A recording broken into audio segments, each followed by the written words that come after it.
ہم نے محبوب صلی اللہ علیہ وسلم آپ کو بھیجا حاضر ناظر بنا کر، خوشخبری سنانے والا، ڈر سنانے والا بنا کر، اس لیے کہ لوگ اللہ اور اس کے رسول پر ایمان لائیں اور اس رسول پاک صلی اللہ علیہ وسلم کی تعظیم کریں، توقیر کریں اور صبح و شام اللہ کی پاکی بیان کریں۔ نبی کریم علیہ الصلوۃ والسلام کے آنے کا مقصد، قرآن کریم کے نازل ہونے کا مقصد اللہ تعالیٰ نے بیان فرما دیا کہ نبی کریم صلی اللہ علیہ وسلم کو بھیجنے کا اور قرآن کو نازل کرنے کا مقصد یہ ہے کہ لوگ اللہ اور اس کے رسول پر ایمان لے کر آئیں۔ پھر درمیان میں اللہ تعالیٰ نے فرمایا اس محبوب کی تعظیم اور توقیر کریں۔ پھر اللہ نے آخر میں ارشاد فرمایا کہ وَتُسَبِّحُوهُ بُكْرَةً وَأَصِيلًا، کہ صبح و شام اللہ کی پاکی بیان کریں۔ پہلے ایمان کا ذکر، پھر تعظیم مصطفیٰ کا ذکر، پھر اس کے بعد اللہ نے اپنی بندگی اور عبادت کا ذکر فرمایا۔ حضرت عروہ بن مسعود ثقفی رضی اللہ تعالیٰ عنہ، جو بخاری شریف کے اندر حدیث پاک ہے کہ اللہ کے محبوب صلی اللہ علیہ وسلم جب حدیبیہ کے مقام پر پہنچے تو عروہ بن مسعود ثقفی اس وقت ایمان نہیں لائے تھے، کفار مکہ کی طرف سے بھیجے گئے۔ تو حضرت عروہ بن مسعود ثقفی نے دیکھا کہ صحابہ کرام علیہم رضوان حضور پرنور صلی اللہ علیہ وسلم کی کیسی تعظیم کرتے ہیں، کیونکہ تعظیم کا تقاضا ہمیں صحابہ کرام کی ذات سکھاتی ہے۔ وہ دیکھتے ہیں کہ صحابہ کرام علیہم رضوان حضور علیہ الصلوۃ والسلام کے وضو کے پانی کو زمین پر گرنے نہیں دیتے،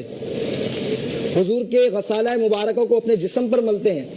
اگر کسی کو، کیونکہ 1500 کا عظیم الشان لشکر انوار تھا، 1500 صحابہ کرام حضور علیہ الصلوۃ والسلام کے ساتھ تھے، تو اگر کسی کو پانی مل جاتا تو وہ اپنے جسم پر مل لیتا، اور اگر کسی کو پانی نہیں ملتا تو جس کے جسم پر تری ہوتی اس کے جسم سے اپنے جسم پر مس کر لیتا کہ یہ حضور علیہ الصلوۃ والسلام کی برکات اور ہمیں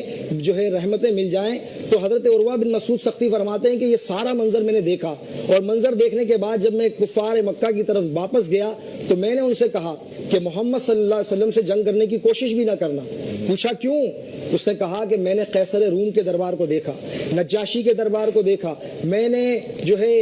ایران کے بادشاہ قیصر کے دربار کو کسریٰ کے دربار کو دیکھا، میں ہر ایک کے دربار کی تعظیم دیکھ کر آیا ہوں، مگر جس طرح محمد صلی اللہ علیہ وسلم کے صحابہ ان کی تعظیم کرتے ہیں وہ کوئی نہیں کر سکتا۔ آپ فرماتے ہیں کہ وہ رسول اللہ کے پانی کے قطرے کو زمین پر نہیں گرنے دیتے، تو حضور کے خون کے قطروں کو کیسے زمین پر گرنے دے سکتے؟ سبحان اللہ، بہت یہ ہمیں سمجھنا چاہیے کہ ہم تعظیم رسول صلی اللہ علیہ وسلم میں کہاں کھڑے ہوئے ہیں۔ ہم سب کے اوپر یہ فرض بنتا ہے۔ دیکھیں، نماز